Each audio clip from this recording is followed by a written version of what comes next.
자, 여러분, 5,500만원 정도를 투자해서 매년 780에서 1,400만원까지의 현금 흐름을 확보하고 있다가 나중에 여유있게 매도를 하였을 때는 1억 원 이상의 그런 시세 차익을 볼 수 있는 물건이라고 보여집니다. 어떠신가요? 여러분이라면 투자를 하시겠습니까? 안녕하세요, 해빌입니다. 오늘 소개해드릴 물건은 사건 번호 2022 타경의 55509번입니다. 주소는 경기도 화성시 반송동 88-6번지의 404호 세림프라자 상가입니다. 건물 면적은 전용 60평 정도로 되겠고요. 꽤 넓은 평수입니다. 최초 감정가는 4억 900만원에 나와 있었는데 1차 유찰되어서 1월 19일 매각기일에는 최저 매각 가격이 2억 8,630만원이 되겠습니다. 임차인 현황을 보시겠습니다. 박땡땡님께서 20년도 5월 7일에 사업자 전입을 하셨습니다. 그러나 말소 기준일은 2019년 7월 11일이기 때문에 이 임차인 분께서는 이제 후순위로서 대항력이 없고 낙찰자는 보증금을 인수하지 않아도 되겠습니다. 기존의 월세는 보증금 2천만 원에 월세 200만 원으로 들어오셨었습니다. 점유 기간이 19년도 8월부터 21년도 8월, 그 다음에 21년도 4월부터 22년도 4월까지로 점유 부분이 끝나 있으니까 아마 제 생각에는 지금 현재 점유가 끝나고 공실이지 않을까 싶습니다. 사진을 살펴보겠습니다. 저희 물건 입구입니다. 기존에 감정평가법인이 사용하고 있는 것으로 보여집니다. 그러나 임대문의가 이렇게 나와 있는 것으로 봐서 지금 현재는 공실인 상태인 것으로 볼 수 있습니다. 저희 물건 상가 건물의 배치도입니다. 엘리베이터가 여기 있고요. 저희 호실은 엘리베이터에서 나와서 한번 꺾이고 또다시 한번 꺾여져서 들어가게 됩니다. 전용이 60평대의 상가이지만 출입구가 여기 하나밖에 나와 있지 않기 때문에 아마 두 개 호실을 쪼개서 쓰는 것은 다소 무리가 있지 않을까 싶습니다. 물론 이 통로를 공용 부분으로 내서 두 명의 임차인을 받을 수도 있겠지만 그렇게 되다 보면은 낭비되는 공간의 손실이 발생하게 됩니다. 따라서 가장 좋은 방법은 두 개 호실로 나눴을 때는 조금 더 평당가를 높게 받을 수 있을 경우에만 그렇게 해야 될 거고 그렇지 않은 경우에는 이제 일반적으로 60평에 어울리는 업종의 임차인을 맞출 수 있도록 알아보셔야 될 것 같습니다. 저희 물건은 여기 4층 이만큼을 쓸 수 있는 것으로 보입니다. 코너 자리에 위치해 있기 때문에 간판의 가시성은 굉장히 좋을 것으로 보입니다. 다만 주의하셔야 될 점은 저희가 서 있는 이 위치가 과연 유동인구가 풍부할 것인지는 직접 임장을 가셔서 살펴보셔야 될 겁니다. 제가 임장을 갔을 때는 지금 이 카메라가 있는 위치에서 이 위치의 도로로 가는 경우는 유동인구가 상대적으로 좀 적은 편이었습니다. 굉장히 많은 사람들이 지금 제가 서 있는 이 위치가 아닌 이 건물과 저희 세림프라자 사이에 그 광장을 통해서 많이 이동을 하고 있는 것으로 확인할 수 있었습니다. 방금 말씀드렸던 그 유동인구가 많은 광장입니다. 많은 사람들이 이 광장을 통해서 이동을 하는 것이고 저희 상가는 이쪽이 아닌 그 반대편 쪽의 코너 자리에 위치합니다. 따라서 코너 자리이긴 하지만 유동인구가 많이 지나다니는 방면으로의 코너는 아니기 때문에 상대적으로 간판의 가시성이 많이 노출되지는 않는다 라고 보시면 될 것 같습니다. 404호 저희 물건의 내부 사진입니다. 사진상으로만 봤을 때는 이미 기존에 있던 임차인 분께서 다 짐을 빼고 점유를 이전하신 것으로 보입니다. 철거 비용은 그렇게 많이 들지는 않을 것 같은데 이제 임차인 분께서 기존에 사용하셨을 때 이렇게 방 구조를 나눠 놓고 사용하신 것이 보이기 때문에 이 부분에 대해서 혹시 철거를 해야 될지 정도는 새로운 임차인이 이미 맞춰졌을 때 그때 정해 보아도 될 것 같습니다. 이 벽체를 그대로 사용하신다고 만약 다음 임차인 분께서 말씀하시면은 굳이 철거를 돈을 들여서 하지 않아도 될 수 있기 때문입니다. 그러나 만약 새로운 임차인 분께서 요거를 철거해주는 목적으로 들어오신다면 그때 가서 이제 철거비를 부담하셔도 늦지 않을 것 같습니다. 지도를 살펴보겠습니다. 저희 물건의 상권은 동탄 1신도시에 위치해 있습니다. 크게 보았을 때 지적 편집도를 보면 상권의 크기와 배우 세대의 수 정도를 쉽게 파악할 수 있습니다. 저희 상권은 아파트들로부터 이렇게 둘러싸인 항아리 상권이라고 볼 수 있을 것 같습니다. 굉장히 많은 배우 세대가 밀집해 있는 곳이고요. 상권의 크기는 좁을 수 있습니다. 저희 물건 오른편에는 굉장히 많은 배우 세대가 밀집되어 있는 것을 보실 수 있습니다. 1200세대와 600세대, 980세대, 그리고 1300세대를 모두 더하면 약 4000세대가량이 됩니다. 그러나 이 4000세대가량의 아파트 단지 내부에는 단지 내 상가가 그렇게 활성화되어 있지가 않습니다. 따라서 이 4000세대의 사람들은 학원이나 병원을 가거나 음식점 등을 찾아다닐 때는 저희 상권으로 반드시 이동하셔야 됩니다. 우리 상권 바로 앞에도 이렇게 4개의 단지에 크게 형성되어 있습니다. 모두 합하면 500세대, 500세대, 750세대, 750세대로 대략 2500세대가량이 됩니다. 이 오른쪽에 있는 4000세대와 저희 상권의 바로 앞에 있는 2500세대 총 합쳐서 대략적으로 6500세대가량은 저희 상가를 반드시 이용할 수밖에 없는 그러한 상황에 있습니다. 한편 그 아래에도 이 정도 되는 상권들은 저희 상권을 이용할 수 있는 배우 세대에 포함된다고 할 수 있습니다. 550세대와 1260세대, 그 다음에 200세대, 300세대 합치면 약 2200세대가량이 됩니다. 따라서 저희 경매물건이 속한 이쪽 상권의 같은 경우에는 4000세대와 2500세대 그리고 2200세대의 배우 세대들이 모두 이용할 수 있는 좋은 입지에 위치한 상권이다 라고 볼 수 있습니다. 모두 합하면 8700세대 정도가 저희 상권의 배우 세대라고 할 수 있습니다. 8700세대 치고는 굉장히 좁은 그런 항아리 상권이다 라고 볼 수 있습니다. 임차 시세 조사를 해보겠습니다. 저희 물건은 여기 있는 이 세림프라자에 위치해 있고요. 바로 앞은 공영주차장입니다. 따라서 도보로 이동하는 사람일 수도 있겠지만 주차장이 가깝기 때문에 차량을 통해서도 주차를 하고 나왔을 때 바로 앞에 보이는 상가다라고 보실 수 있습니다. 계속해서 좋은 입지에 위치한 상가다라는 점을 계속 말씀드리고 있는 것이고요. 같은 상가 물건 내에서 1층이 나와 있네요. 14평짜리가 275만원에 나와 있습니다. 평당가로 환산하면 전용 평당가가 275 나누기 14평으로 약 19만 6천원 정도가 됩니다.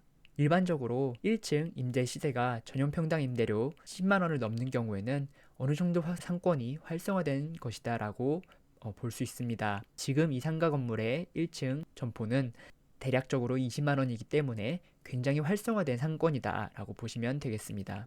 우측 물건이 나와 있네요. 저희 물건은 4층이기 때문에 비슷하게 보시면 될 것 같습니다. 18평짜리가 보증금 1000만원에 월세 70만원으로 나와 있습니다. 전용 평당 임대료는 약 38,000원이 되겠습니다. 저희 물건은 약 60평이었기 때문에 곱하기 60평을 해보면 저희 물건이 받을 수 있는 월세는 약 230만원가량이 됩니다. 그러나 네이버 부동산에 나와 있는 임차 호가는 상가 주인들이 원하는 금액대입니다. 실제로 임차인들이 이 가격에 들어올지는 직접 임장을 해보시고 그 어느 정도 임차 수요가 존재하는지를 부동산 사장님을 통해서 확인을 해보셔야 될 겁니다. 한 가지 팁으로는 직접 임차인의 입장에서 부동산 사장님을 만나 뵙는 것도 좋은 방법입니다. 저는 이 물건을 임장하기 위해서 실제로 50에서 60평대 정도의 PC방을 하고 싶다고 사장님께 말씀을 드렸고 그러한 물건들을 많이 볼 수 있었습니다. 그런데 중요한 점은 네이버 부동산에 나와 있는 가격보다는 상당히 저렴한 가격으로 말씀하시는 경우가 종종 있었습니다. 또한 렌트프리 조건도 많이 존재했었습니다. 렌트프리란 월세 계약서 상으로는 100만원으로 되어 있더라도 실제로 한두 달 정도 혹은 두세 달 정도는 월세를 받지 않는 조건으로 계약을 하는 것입니다. 이는 네이버 부동산의 호가에는 나와 있지 않는 조건이기 때문에 경매 투자자 입장으로 이제 접근을 하셨을 때는 확인하기가 조금 어려운 하지만 실제로 받을 수 있는 그 임차료 시세를 좀 더 정확하게 알 수 있었습니다. 이 해당 상권은 동탄 북광장을 중심으로 마치 데칼코마니처럼 좌우가 대칭적으로 나눠져 있는 그런 모습을 띠고 있었습니다. 따라서 이 반대편 상가의 시세도 저희 물건과 상당히 비슷할 수 있다라고 보여집니다. 이쪽 건물의 시세를 보자면 5층이 39평 정도의 상가가 3억 5천만 원에 나와 있었습니다. 기존의 임차인은 보증금 1,000만 원에 월세 110만 원을 받고 있었습니다.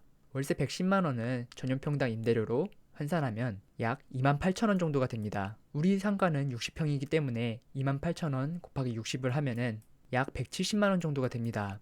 이쪽 상가와 저희 물건의 상가가 상당히 비슷한 입지로 볼 수 있지만 저희 상가 물건의 임차 시세가 조금은 높게 형성되어 있는 것을 볼 수 있습니다. 호가가 높게 나와 있는 것이지요. 만약에 제가 임차인으로서 접근을 한다면 같은 평수의 상가라면 저는 조금 더 저렴한 쪽을 더 먼저 선택할 것입니다. 따라서 투자를 할 때에는 항상 조금은 더 보수적으로 접근하셔야 할 필요가 있습니다.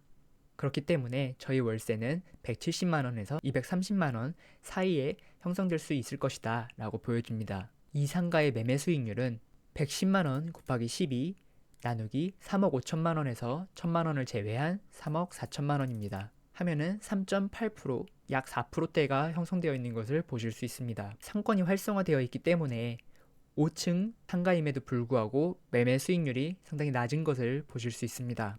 네, 저희는 임장을 2개의 팀으로 나눠서 직접 다녀왔었는데요. 첫 번째 A팀은 경매 투자자 입장에서 부동산 사장님을 찾아뵈었을 때 이 물건을 낙찰받고 임차를 바로 내놓을 건데 부동산 사장님께서는 얼마 정도에 맞춰주실 수 있는지를 위주로 여쭤보았습니다. 다른 팀의 경우에는 50에서 60평 정도의 PC방을 할 거다라고 말씀을 드리고 임차인의 입장에서 물건을 보러 다녔었습니다. 각각의 방법에 있어서 장단점이 있습니다. 첫 번째 투자자로서의 입장에서 접근을 한다면은 부동산 사장님들께서 좀 호의적이지 않은 분들이 간혹 있습니다. 왜냐하면 부동산 사장님들 입장에서는 경매 투자자들은 실제로 낙찰을 받을 수 있을지 없을지도 모르는 뿐만 아니라 경매 투자자가 워낙 많이 오다 보니까 그분들에게 동일한 설명을 계속해서 해야 되고 실제로 낙찰을 받을 수 있을지조차 불확실한 면이 있기 때문에 부동산 사장님께 직접적으로 이득이 되는 편이 좀 적습니다. 따라서 이 방법으로 임장을 가실 때는 사장님께 어떻게든 도움이 될 수 있는 방법을 어필하셔야 됩니다. 예를 들어서 나는 이 물건을 낙찰받으면 사장님께만 물건을 내놓을 겁니다. 대신 책임지고 임차를 좀 맞춰주세요. 얼마 정도면 임차를 맞춰주실 수 있으실까요? 라고 어필을 하실 필요는 있습니다. 항상 상대방에게 도움을 구하거나 상대방을 설득할 때는 그 사람의 입장에서 어떤 면이 실질적인 도움이 될 수 있을지를 생각을 해보시고 접근하셔야 된다는 점을 주의하셔야 됩니다. 무작정 부동산 사무소를 들어가서 경매 받을 건데 이 상가에 대한 정보 좀 주세요 라고 하면은 아무도 좋아하실 사장님은 안 계실 것 같습니다. 이렇게 경매 투자자로서 접근을 했을 때 장점은 그 상가의 히스토리를 알 수 있다는 점이었습니다. 이 상가는 감정평가법인이 사용하고 있었지만 노래방과 유흥주점, 마사지 등으로 빽빽하게 찬 그런 상가이기 때문에 여성 직원들이 굉장히 기피하는 곳이었다고 합니다. 반면에 임차인의 입장에서 임장을 갔을 때는 저희 물건과 동일한 조건의 다양한 경쟁 상가들을 많이 만나볼 수 있기 때문에 저희 물건의 가치를 객관적으로 판단해 볼 수 있었습니다. 임차인으로서 조사했던 결과입니다. 저희 상가는 여기 있고요. 이쪽 상가의 가장 좋은 코너 자리로는 64,000원 정도에 형성되어 있었고 똑같은 4층의 멋동 상가는 4만원대에 형성되어 있었습니다. 그러나 이쪽은 이 배우 세대로부터의 접근이 조금 더 좋은 곳이기 때문에 저희 상가보다는 우월한 위치에 있다라고 볼 수 있습니다. 이쪽 네오프라자를 보시면 동일한 60평으로서 3만원과 25,000원 정도로 형성되어 있었습니다. 그러나 이 네오프라자 상가도 이 배우 세대로부터의 접근이 굉장히 용이한 편이었습니다. 따라서 제가 만약에 다른 업종을 준비하는 임차인의 입장에서는 네오프라자를 선택할 것 같았습니다. 그래서 임차인으로서 임장을 했을 때는 우리 상가가 상권 자체는 좋지만 다른 상가들에 비해서는 조금 열악한 위치에 입지한 그런 상가이지 않을까 싶었습니다. 조금은 더 보수적으로 접근하는 편이 좋아 보였습니다. 제가 임장을 다녀왔을 때 찍었던 저희 상가 물건 세림프라자의 인포메이션입니다. 감정평가법인이 여기 나와 있고요. 호텔, 클럽, 그다음 노래타운, 스웨디시, 노래클럽, 그다음 바, 스웨디시, 낚시카페, 바디케어, 마사지, 노래방, 안마, 나머지는 음식점들 정도로 형성되어 있었습니다. 음식점을 제외하고는 그리고 이 감정평가법인을 제외하고는 모두가 다 마사지 아니면 클럽, 노래방 정도의 유흥상권으로 가득 찬 그런 상가 건물임을 알 수 있었습니다. 따라서 부동산 사장님께서도 말씀해 주셨지만 이 감정평가법인의 여성 직원들이 기피하는 공간이었다는 점을 다시 한번 느낄 수 있었습니다. 사무실로서는 적합하지 않은 상가였던 것 같습니다. 그렇다면 어떤 업종을 맞추는 것이 적합할까요? 가장 대표적으로 생각해 볼 수 있는 것은 다른 노래방, 안마, 마사지들처럼 비슷한 유형의 유흥 업종을 맞추는 것입니다. 다만 유흥 업종 같은 경우에는 좀 평수가 큰 것이 경쟁력이 있다고들 많이들 말씀하십니다. 좀 크고 화려하고 분위기가 좋아야 되는데 60평 상가 정도로는 조금 경쟁력을 얻기가 쉽지 않아 보입니다. 이미 이 건물 내에서도 이렇게나 많은 유흥업종들이 존재하는데 과연 여기 하나가 더 들어왔을 때 우리 상가로 과연 고객들이 찾아와 줄지는 고민해 봐야 할 점 같습니다. 그래서 유흥업종이 아니라면 어떤 점이 좋을까 하고 살펴보았을 때 60평 정도로는 PC방도 괜찮아 보였습니다. 다만 아무래도 이 상가가 이렇게 유흥업종으로만 꽉 차다 보니까 학생들 위주의 PC방이라기보다는 좀 어른들 위주의 PC방이 좀 어울리지 않을까 싶었습니다. 그렇다고 뭐 도박 PC방을 말씀드리는 건 아니고요. PC방 말고는 다르게 생각한 점은 공유창고입니다. 공유창고는 40에서 50평대, 60평대 정도가 적정한 평수이고요. 임차료가 무조건 저렴해야 되고 주차가 편리해야 됩니다. 저희 상가는 지하가 1층부터 지하 3층까지 지하 주차장이 마련되어 있습니다. 따라서 주차가 불편하지 않다 정도로 볼 수 있을 것 같고요. 이 동탄 1 신도시에 공유창고는 보이지 않습니다. 그렇다면 이제 동탄 1 신도시에 하나가 더 들어온다면 엄청난 배우 세대를 독점할 수 있는 그런 업종으로서 보여집니다. 주차도 불편하지 않기 때문에 이 멀리 동탄 2동 쪽에 위치한 배우 세대들도 얼마든지 저희 물건 쪽으로 올 수 있을 것 같습니다. 따라서 제 생각에는 공유창고가 월세도 200만 원 정도로 아주 비싸지 않으면서 마진이 남을 수 있는 그런 업종으로서 굉장히 적합하다라고 보여졌습니다. 여러분들 생각은 어떠신가요? 댓글을 통해서 어떤 업종이 적합할지 한번 같이 의논해 보면 좋을 것 같습니다. 참고로 저희 상가는 이렇게 어른들, 특히 남자 어른들의 그 수요가 많은 상가이다 보니까 남자 어른들이 즐길 수 있을 만한 그런 업종이 적합해 보였습니다. 예를 들면은 스크린 골프장. 스크린 골프장도 이 동탄 1동의 이쪽 상권에는 꽤 많은 수의 스크린 골프장이 있는 것으로 볼 수 있습니다. 아니면 당구장. 당구장도 역시 많고요. 아까 전에 제가 말씀드렸던 PC방도 여전히 많습니다. 그러나 뭐 이 왼쪽에만 세대가 있으니까 저희 쪽에 하나 더 있어도 좋지 않을까 싶습니다. 아니면 홀덤펍. 홀덤펍은 나와 있지 않네요. 홀덤펍이 카카오 지도에서는 나와 있지 않았지만 여기 네이버 지도로 봤을 때는 2개 정도 있는 것으로 보여집니다. 카카오 맵에 나와 있지 않다고 그 업종이 이 상권에 없는 것이 아니라 이렇게 반드시 네이버 지도나 다른 지도를 통해서도 한 번쯤은 확인해 보셔야 됩니다. 자, 그러면 이제 저희 최저가가 2억 8,700이었기 때문에 입차를 한 2억 9천만 원을 가정하고 임차를 2천에 200 정도로 맞출 수 있다는 가정하에 투자 분석을 진행해 보겠습니다. 만약에 대출을 80%를 받는다면 20%만 저희가 필요할 것이고 취득세 4.6%에 기타 비용 정도를 포함했을 때 6% 정도는 취득 시 내야 되는 비용으로 생각하시면 좋을 것 같습니다. 따라서 입찰가 2억 9천에서 대략적으로 26% 정도가 저희가 실제로 이 상가를 투자하는데 필요한 돈이 되겠습니다. 그래서 실투금은 2억 9천에 26%인 7,540만 원이 됩니다. 그러나 저희가 여기서 임차를 받게 된다면 2천만 원 보증금은 회수할 수 있기 때문에 최종적으로 들어가는 이 돈은 5,540만 원이 됩니다. 2억 9천만 원에서 80%는 대출을 받고 그 중에서 7% 정도를 이자를 내야 된다면 2억 9천만 원 곱하기 80% 곱하기 7% 나누기 12 하면은 135만 원이 되네요. 월 이자는 135만 원을 내야 됩니다. 그랬을 경우에 월마다 받는 월세 중에서 이자를 제외하고 순이익은 65만 원이 됩니다. 그럼 1년 동안 65만 원을 12개월로 받으면 780만 원이 됩니다. 순수익률은 한번 14%의 수익률을 건질 수 있습니다. 금리가 7%인 가장 고금리일 때를 가정했을 때도 순수익률이 14%까지 나오는 꽤 좋은 물건이라고 볼 수 있습니다.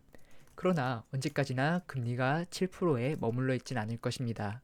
금리가 4%일 때는 월에 77만 원의 이자를 내야 됩니다. 그렇다면 123만 원이 월마다 들어오는 순수익이 될 것이고요. 1년에는 1472만 원이 됩니다. 이 1472만 원은 순수익률이 27%에 됩니다. 굉장히 높은 수익률이라고 볼 수 있습니다. 그렇다면 이제 엑싯 전략을 알아봐야겠죠. 아까 우리는 이 동네가 4%나 5%대, 그 6%대 정도의 이제 매도 수익률이 형성되어 있는 것을 보실 수 있었습니다. 지금 당장은 6%나 7%대에도 매도가 잘 안 될 수 있습니다. 워낙 경기가 어렵다 보니 새로운 투자를 하려는 그런 사람들의 수요도 더 적기 때문이죠. 그러나 금리가 어느 정도로 낮아지고 경기가 안정되었을 때는 6%대에는 얼마든지 매도가 가능할 수 있는 그런 상권입니다. 그렇다면 매도 수익률을 6%에 가정하고 적정 예상 매도가를 뽑아보겠습니다. 예상 매도가의 공식은 다음과 같이 월세 곱하기 12개월 나누기 적정 매도 수익률 더하기 우리가 회수를 통해서 더 내지 않아도 되는 보증금, 즉 2천만 원이 되겠습니다. 그렇다면 월세 200만 원 곱하기 12개월 나누기 6% 더하기 보증금 2천만 원 하면은 4억 2천만 원 가량이 됩니다. 우리는 2억 9천만 원에 이 상가를 매수했다고 가정을 했는데 매도를 할 때는 4억 2천만 원에 팔 수 있습니다. 1억 원 정도가 넘는 차익을 벌 수 있는 상가 투자라고 할 수 있습니다. 자, 여러분 5,500만 원 정도를 투자해서 매년 780에서 1,400만 원까지의 현금 흐름을 확보하고 있다가 나중에 여유 있게 매도를 하였을 때는 1억 원 이상의 그런 시세 차익을 볼 수 있는 물건이라고 보여집니다. 어떠신가요? 여러분이라면 투자를 하시겠습니까? 댓글로 자유롭게 여러분들의 의견을 공유해 주시면 정말 큰 힘이 될 것 같습니다. 같이 한번 토론을 해보고 함께 성장해 나갈 수 있는 그런 채널이 될 수 있으면 좋겠습니다. 예, 그러면 지금까지 긴 영상 시청해 주셔서 감사하고 여러분 모두 성공적인 투자를 하셔서 꼭 부자 되셨으면 좋겠습니다. 감사합니다.